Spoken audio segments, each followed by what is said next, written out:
Посмотри на свет. Моргни и посмотри снова. Тот свет, который ты видишь теперь, уже не тот, что ты видел раньше. А того, что был раньше, больше нет. Так писал Леонардо да Винчи. Солнце мое, взгляни на меня.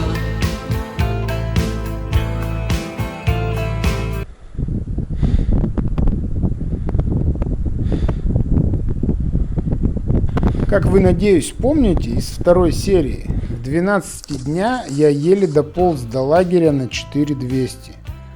Но какая же все-таки человек, тварь живучая. Уже через 15 минут мы с дочерью весело бежали вверх по склону. И Руслан нам порекомендовал сходить мы туда не на пик ОЖД, а вдруг пойдем? Не. Типа, чтобы в день рождения была какая-то вершина. Вон той мне хватит на сегодня. Там туалет. А все потому, что у нее сегодня был день рождения, и ей было кайфово вот так проводить время. А не жалко день рождения проводить? Да я сегодня уже Руслану говорила, подумала бы я в 18 лет, что я такая, класс, пойду-ка я в горы буду ползти в течение там 6 часов, тащить огромный рюкзак на свой ДР, вот, вряд ли бы я этого захотела. Сейчас мне кажется, что это самый лучший вариант. Вот, еще я очень рада, что у меня нет связи. Братцы, напишите в комментариях, кто из вас встречал ДР на горе и на какой высоте максимально вы были в день рождения. Интересно, мой рекорд в 5642 кто-то из вас побил? Где же ты теперь, воля вольная? С кем же ты сейчас ласковый рассвет встречаешь? Нынче на Казбеке море палаток. Море людей. Вот что делает коронавирус с российскими альпинистами.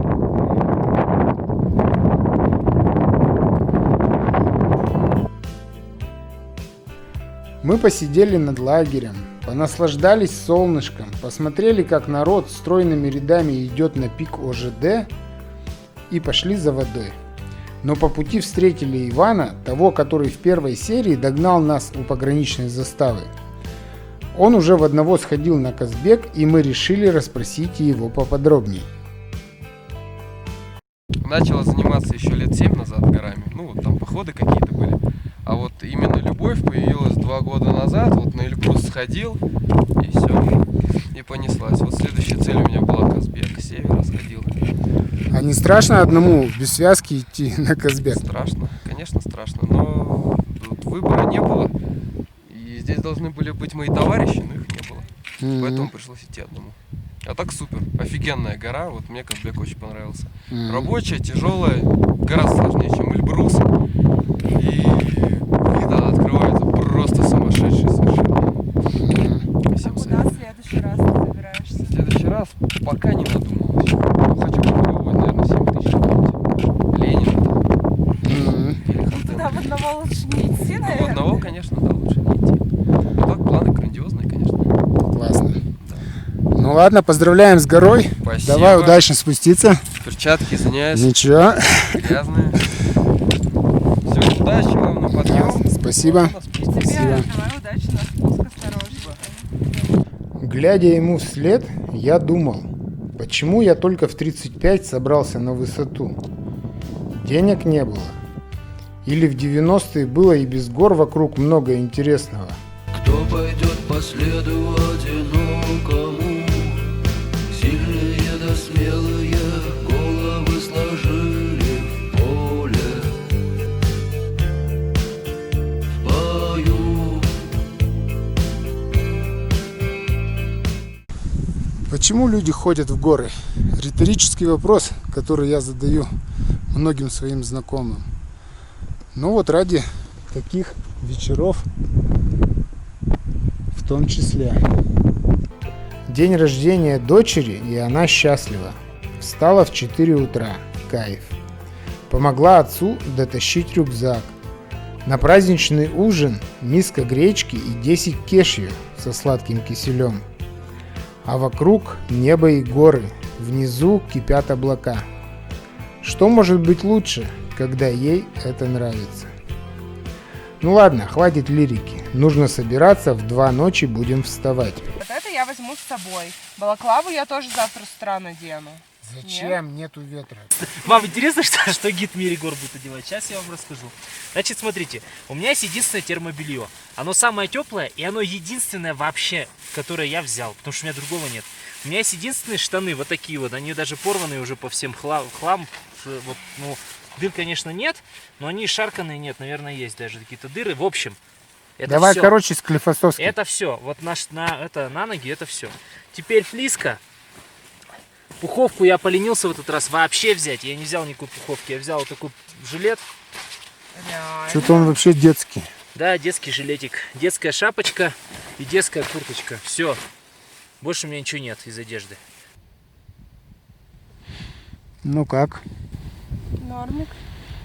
Солнце мое, взгляни на меня.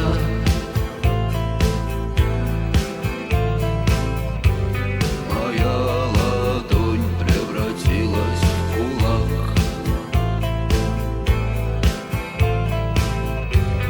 И если есть порох, да и огня.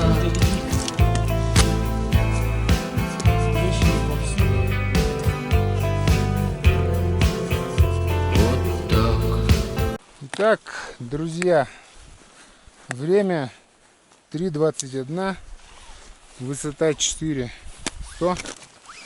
Мы выходим на Казбек.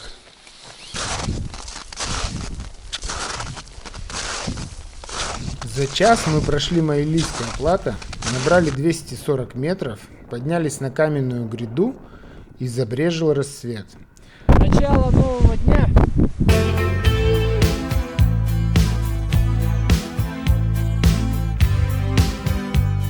Ну как тут не поснимать для Инстаграма?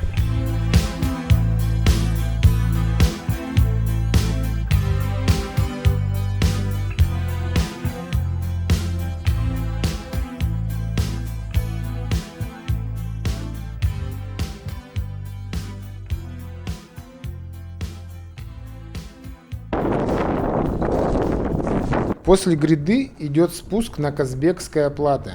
Ветер усилился, но было не холодно.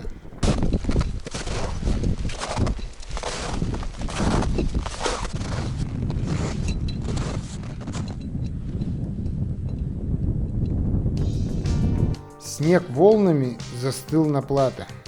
По ним можно было изучать дифракцию и интерференцию. Вдали возвышался двугорбый Казбек. Доброе утро. Опять мои партнеры по связке шли быстро. Мы то и дело обгоняли разные группы.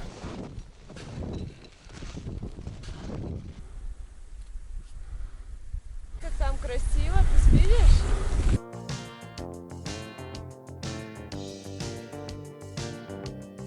Еще через час достигли пересечения с грузинской тропой. Вот грузинская тропа. Вон там видно связку внизу. Мы идем наверх. По снегу вообще кайф идти. Ну чуть-чуть помедленнее надо, чтобы не упыхаться в горку. Ты Руслан скажи, потому что я... Ну крикни ему, он не слышит. Слышишь? Я сейчас убавил темп почти в 2 раза. Еще убавил. Ну я не заметил, что ты убавил.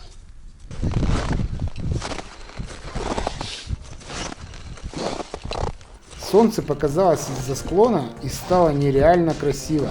Особенно этот классический вид с карабкающейся связкой. На улицах снег утратил свою белизну. Стеклянности талой воды мы видим луну, мы идем, мы сильны и бодры, замерзшие пальцы ломают спину. спички, от которых зажгутся костры. Не знаю почему, но Женя с Русланом очень торопились, поэтому поставили меня вперед и почти бегом заставили обгонять группы, ползущие по тропе к перемычке. Попробуй спеть вместе со мной, вставай рядом со мной. Попробуй спеть вместе со мной, вставай рядом со мной. Это еще не все, что ты? Еще на вершину идти. Я знаю. Ну тут высота выше, чем я была. Тут же выше, чем Монблан. Да, конечно.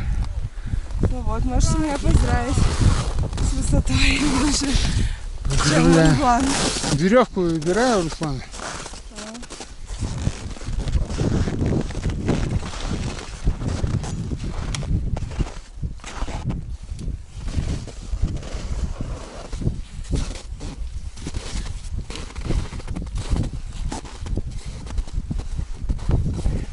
Все спрашивают, зачем я тащу эту вешку. А вот зачем? Чтобы после снегопада народ не ошибался, где надо выходить.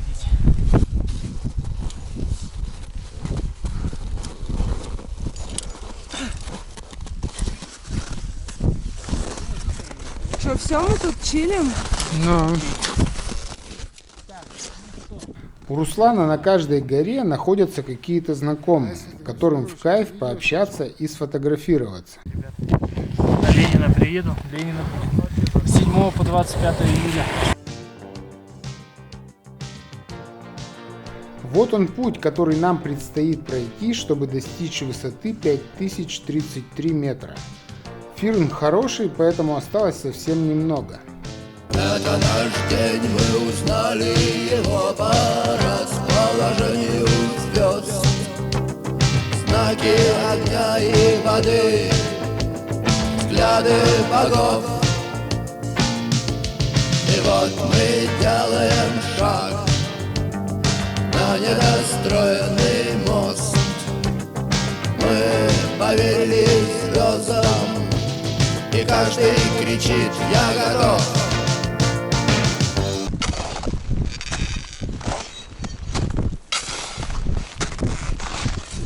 Последние метры, когда склон выполаживается и усталость отступает, это всегда волнительно. Вот-вот ты достигнешь цели. Что дальше? Или это когда пересматриваешь материал отснятый в кресле у компьютера, волнительно.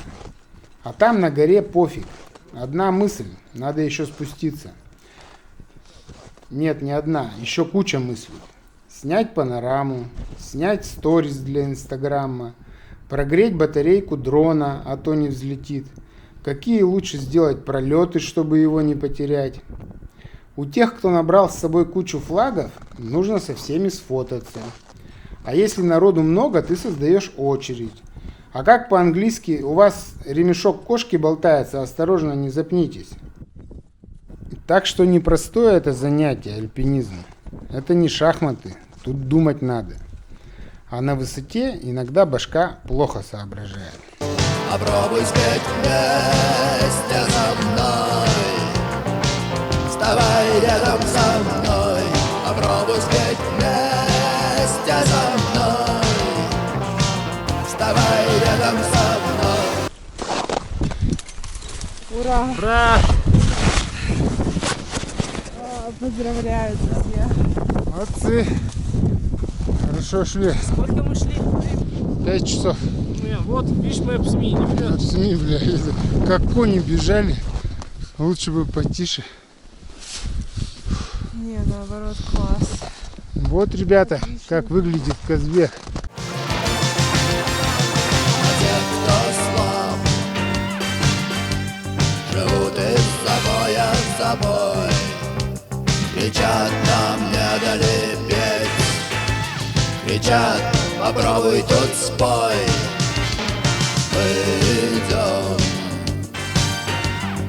мы сильны и бодры, замерзшие пальцы ломают спички, от которых зажгутся костры.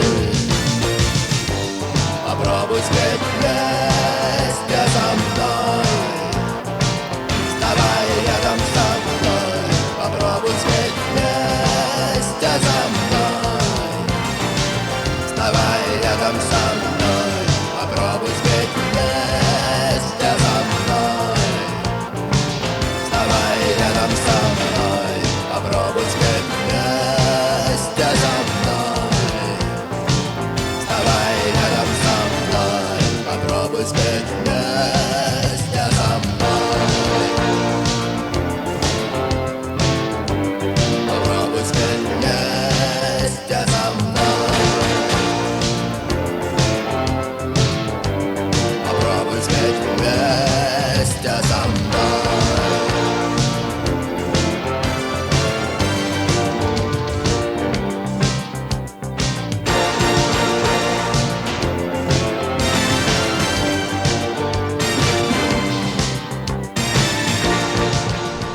Да, с погодой несказанно повезло. А о том, какая буря была тут на вершине в 16 году, смотрите вот по этой ссылочке в правом верхнем углу.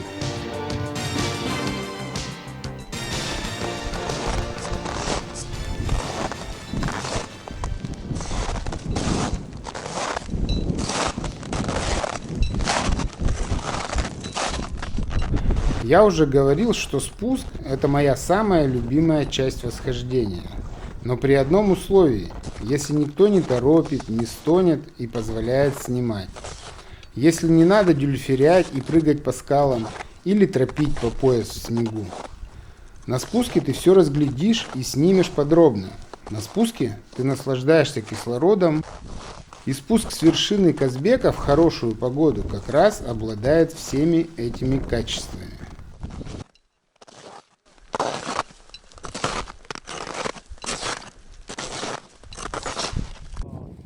На перемычку поднимались грузины. Женя сказала, что от них позитивный вайб исходит.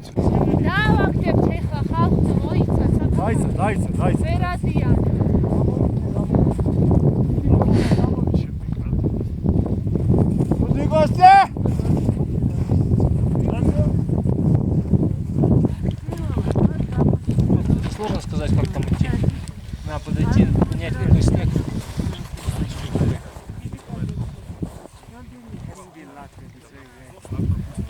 Ну такой же, как и везде, нет? Здесь южная экспозиция.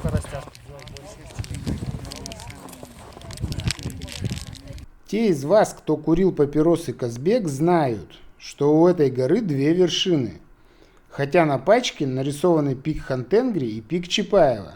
Посмотрите сами. Но как бы то ни было, мы не могли позволить себе в такую погоду не попытать счастья сходить на оба Казбека. Руслан решает, идти или нет на второй Казбек. Заметьте, не я это предложил. Ну, ребят, я же для вас здесь. Ну, Не, давайте хотите? посмотрим, если там реально залезть, то полез. Если там небезопасно, то не пойдем. Короче, Женя захотела сходить на второй Казбек. И мы пошли проверять тропу. Но гребень был стрёмный, и Женя решила с нами не идти, предоставив возможность сходить в чисто мужской компании. Так через буры, так же? да, только на сдвоенной. То есть вот эта веревка у тебя, а этот конец у меня. Нам такой длины не нужна веревка. Когда пройдешь, отщелкнешься, бур не выкручивай, потому что я обратно также прощелкнулся. Ну, чтобы 2 раза не крутить. Угу. Нам хватит, да? Нам хватит, у меня еще один бур есть, если что. Еще.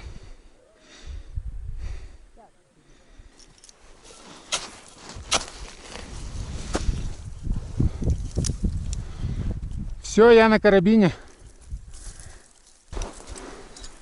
Пока не отцепляйся. Да, конечно.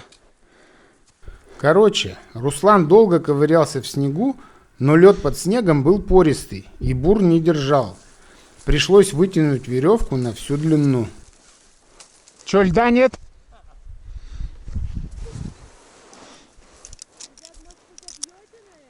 Ну все, я вщелкнулся. 40 метров, а 5 бурт закрутить было некуда. Но так как гребень был практически безопасный, а идти было всего 2 веревки, мы пошли без промежуточных точек страховки.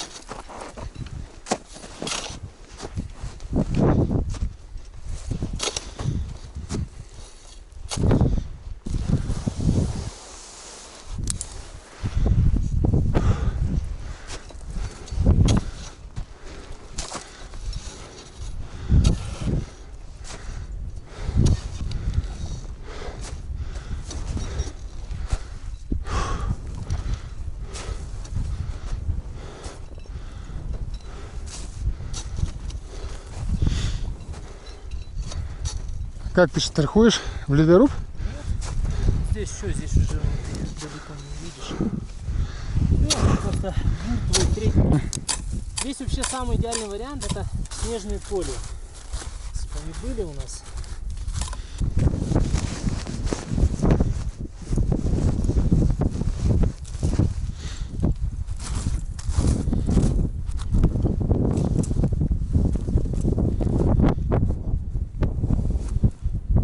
Ты пока фотай.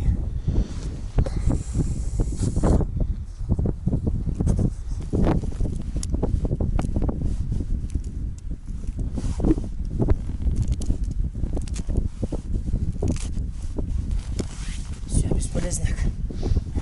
Тут единственная надежная страховка на таком гребне — это снежные колья. Друзья, мы на втором Казбеке. Было несложно, метров 50 в высоту, но жутко кайфово. Да, Казбек западный. Мало кто сюда ходит, но тем не менее. Сказав спасибо Казбеку за то, что пустил на обе вершины, и не забыв попросить, чтобы отпустил, мы аккуратно пошли вниз. Постой, не уходи. Мы ждали лета, пришла зима. Мы заходили в дома, но шел снег. Мы ждали завтрашний день, каждый день ждали завтрашний день. Мы прячем глаза за шторами век. В наших глазах крики вперед, в наших глазах окрики стой, в наших глазах рождение дня и смерть огня. В наших глазах звездная ночь, в наших глазах потеря.